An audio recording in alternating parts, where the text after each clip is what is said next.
ನಮಸ್ಕಾರ. ಭಾರತೀಯ ಆರ್ಥಿಕ ಸುದ್ದಿಯ 24 ಜುಲೈ ಸಂಜೆ 6 ಗಂಟೆಯ ಆವೃತ್ತಿಗೆ ಸ್ವಾಗತ.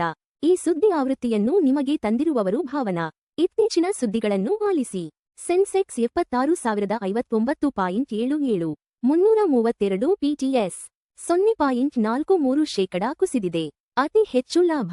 ಎಚ್ಸಿಎಲ್ ಟೆಕ್ 2.11% ಏರಿಕೆಯಾಗಿದೆ. ಅತಿ ಹೆಚ್ಚು ನಷ್ಟ. ಬಜಾಜ್ ಫೈನಾನ್ಸ್ 2.60% ಕುಸಿದಿದೆ. ನಿಫ್ಟಿ 50 ಇಂದು 23,767.45, 0.43% ಆಗಿದೆ. -0.43% ಕುಸಿದಿದೆ. ಎನ್ಎಸ್ಇಯ ಅಗ್ರ 50 ಕಂಪನಿಗಳನ್ನು ಟ್ರ್ಯಾಕ್ ಮಾಡುತ್ತದೆ. ಭಾರತೀಯ ಷೇರು ಮಾರುಕಟ್ಟೆಯಲ್ಲಿ ಸತತ 5ನೇ ದಿನವೂ ಕುಸಿತ. ಸೆನ್ಸೆಕ್ಸ್, ನಿಫ್ಟಿ ಶಿ 0.43 ಇಳಿಕೆ. ಶುಕ್ರವಾರ ಬಿಎಸ್ಇ ಸೆನ್ಸೆಕ್ಸ್ 76,059.77 ಅಂಕಗಳಲ್ಲಿ ಮತ್ತು ಎನ್ಎಸ್ಇ ನಿಫ್ಟಿ 50 ಸೂಚ್ಯಂಕ 23,767.45 ಅಂಕಗಳಲ್ಲಿ ವಹಿವಾಟು ಮುಗಿಸಿದವು.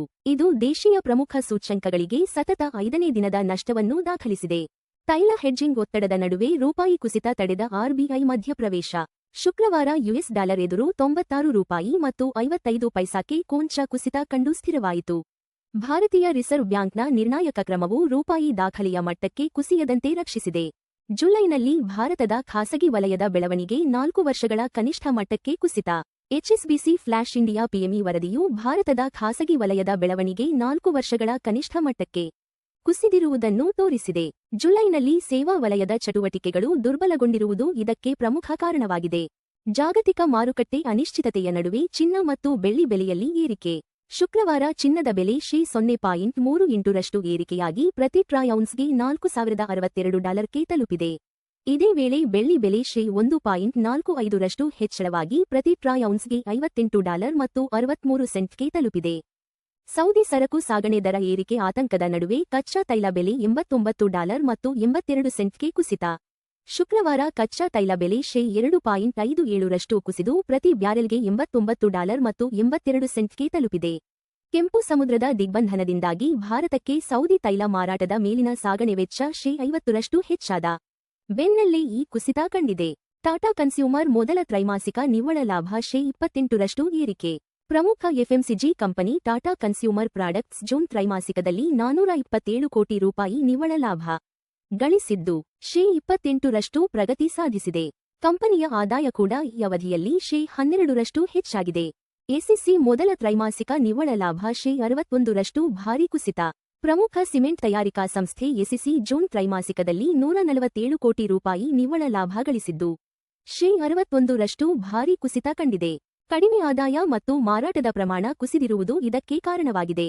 ರಾಸಾಯನಿಕ ವಲಯಕ್ಕಾಗಿ $3,030 ಕೋಟಿ ಹೊಸ ಯೋಜನೆಗೆ ಕೇಂದ್ರ ಸಚಿವ ಸಂಪುಟ ಅನುಮೋದನೆ. ದೇಶದ ಪ್ರಮುಖ ರಾಸಾಯನಿಕ ವಲಯದ ಅಭಿವೃದ್ಧಿಗಾಗಿ $3,030 ಕೋಟಿ ಮೌಲ್ಯದ ಹೊಸ ಯೋಜನೆಗೆ ಕೇಂದ್ರ ಸಚಿವ ಸಂಪುಟ ಅನುಮೋದನೆ ನೀಡಿದೆ. ದೇಶೀಯ ಉತ್ಪಾದನೆಯನ್ನು ಉತ್ತೇಜಿಸಲು ಈ ನಿರ್ಧಾರ ಕೈಗೊಳ್ಳಲಾಗಿದೆ ಎಂದು ಸಚಿವ ವೈಷ್ಣವ್ ತಿಳಿಸಿದ್ದಾರೆ. ಜಾಗತಿಕ ವ್ಯಾಪಾರ ಪಾಲುದಾರರ ಮೇಲೆ ಪರಿಣಾಮ ಬೀರಲಿರುವ ಹೊಸ ಯುಎಸ್ ಸುಂಕಗಳು. ಅಮೆರಿಕ ಜಾರಿಗೆ ತಂದಿರುವ ಹೊಸ ಬಲವಂತದ ಕಾರ್ಮಿಕ ಸುಂಕಗಳು ಅದರ ಪ್ರಮುಖ 60 ವ್ಯಾಪಾರ ಪಾಲುದಾರ ದೇಶಗಳ ಮೇಲೆ ಪರಿಣಾಮ ಬೀರಲಿವೆ. ಈ ನೀತಿ ಬದಲಾವಣೆಯು ಭಾರತ ಮತ್ತು ಜಾಗತಿಕ ವ್ಯಾಪಾರದ ಮೇಲೆ ಗಮನಾರ್ಹ ಪರಿಣಾಮ ಬೀರಲಿದೆ. ಜುಲೈ 27ರಂದು ದೇಶೀಯ ನೈಸರ್ಗಿಕ ಅನಿಲ ಫ್ಯೂಚರ್ಸ್ ಪ್ರಾರಂಭಿಸಲಿರುವ NSE national stock exchange July 27ರಂದು ಭಾರತದ ಮೊದಲ ದೇಶೀಯ ಮಾನದಂಡ ಆಧಾರಿತ ನೈಸರ್ಗಿಕ ಅನಿಲ ಫ್ಯೂಚರ್ಸ್ ಒಪ್ಪಂದಗಳನ್ನು ಪ್ರಾರಂಭಿಸಲಿದೆ. ಈ ನಗದು ಆಧಾರಿತ ಒಪ್ಪಂದವು ಭಾರತ ಕೇಂದ್ರಿತ ಪಾರದರ್ಶಕ ಬೆಲೆ ನಿಗದಿಪಡಿಸಲು ನೆರವಾಗಲಿದೆ. ಎಫ್ಡಿ ಬಡ್ಡಿದರಗಳು ₹3 ಕೋಟಿಗಿಂತ ಕಡಿಮೆ. Kotak Mahindra bank 7.30%, bank of Baroda 7.15%, Punjab national bank 7.10%, HDFC bank 6.60%.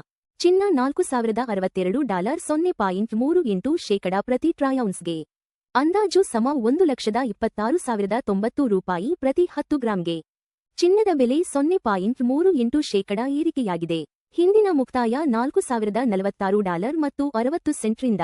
ಚಿನ್ನದ ಬೆಲೆಗಳು ಜಾಗತಿಕ ಬೇಡಿಕೆ, ಡಾಲರ್ ಬಲ ಮತ್ತು ಹಣದುಬ್ಬರ ನಿರೀಕ್ಷೆಗಳನ್ನು ಪ್ರತಿಬಿಂಬಿಸುತ್ತವೆ.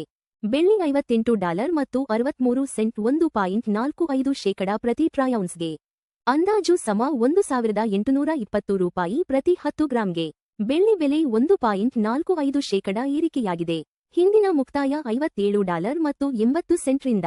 ಬೆಳ್ಳಿ ಬೆಲೆಗಳು ಕೈಗಾರಿಕಾ ಬೇಡಿಕೆ, ಸೌರಶಕ್ತಿ ಮತ್ತು ಕೇಂದ್ರ ಬ್ಯಾಂಕ್ ನೀತಿಗಳೊಂದಿಗೆ ಸಂಬಂಧ ಹೊಂದಿವೆ. WTI ಕಚ್ಚಾ ತೈಲ $89 ಮತ್ತು 82 ಸೆಂಟ್ 2.57% ಪ್ರತಿ ಬ್ಯಾರೆಲ್ಗೆ ವಹಿವಾಟು ನಡೆಸುತ್ತಿದೆ. ತೈಲ ಬೆಲೆ 2.57% ಕುಸಿದಿದೆ. ಹಿಂದಿನ ಮುಕ್ತಾಯ $92 ಮತ್ತು 19 ಸೆಂಟ್ರಿಂದ. ಕಚ್ಚಾ ತೈಲ ಬೆಲೆಗಳು ಭಾರತದ ಇಂಧನ ವೆಚ್ಚ ಮತ್ತು ಹಣದುಬ್ಬರವನ್ನು ಗಣನೀಯವಾಗಿ ಪ್ರಭಾವಿಸುತ್ತವೆ. US $96 ಮತ್ತು 55 ಸೆಂಟ್ 0.01%ಗೆ ಭಾರತೀಯ ರೂಪಾಯಿ ವಿರುದ್ಧ ವ್ಯಾಪಾರವಾಗುತ್ತಿದೆ. ರೂಪಾಯಿ 0.01% ಬಲಗೊಂಡಿದೆ. ಹಿಂದಿನ ಮುಕ್ತಾಯ $96 ಮತ್ತು 56 ಪೈಸಾರಿಂದ. ದುರ್ಬಲ ರೂಪಾಯಿ ಆಮದು ವೆಚ್ಚವನ್ನು ಹೆಚ್ಚಿಸುತ್ತದೆ, ಆದರೆ ಐಟಿ ಮತ್ತು ಫಾರ್ಮಾ ರಫ್ತುದಾರರಿಗೆ ಪ್ರಯೋಜನವಾಗುತ್ತದೆ. LPG ಸಿಲಿಂಡರ್ ಬೆಲೆಗಳು ಪ್ರಮುಖ ನಗರಗಳು.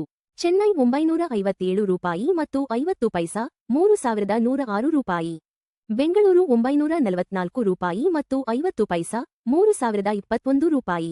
ಹೈದರಾಬಾದ್ $994, $3,191. ಆಂಧ್ರಪ್ರದೇಶ $966 ಮತ್ತು 50 ಪೈಸಾ, $3,128.